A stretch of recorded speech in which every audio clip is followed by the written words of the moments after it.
আজকে আমি চলে গিয়েছিলাম একটা নিমন্ত্রণ বাড়ি। পাড়ার এক দাদার বিয়ের বউ ভাতের অনুষ্ঠানে গিয়েছিলাম। যেহেতু দুপুরের অনুষ্ঠান ছিল, তো সেই জন্য আমি কিন্তু সেরকম ভাবে কোনো সাজিনি।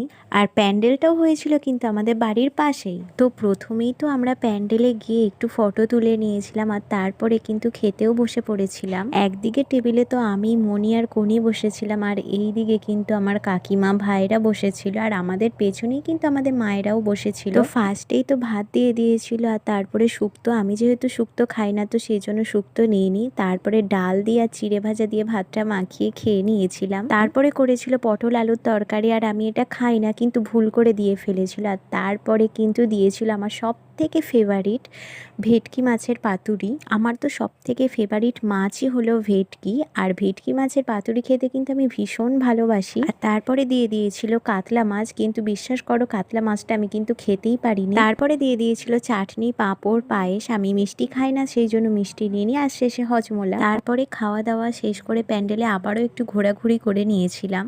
প্যান্ডেলটা এখনো সেভাবে রেডি হয়নি, তবে পরে কেমন লাগছে অবশ্যই সেটা তোমাদের সাথে শেয়ার করব।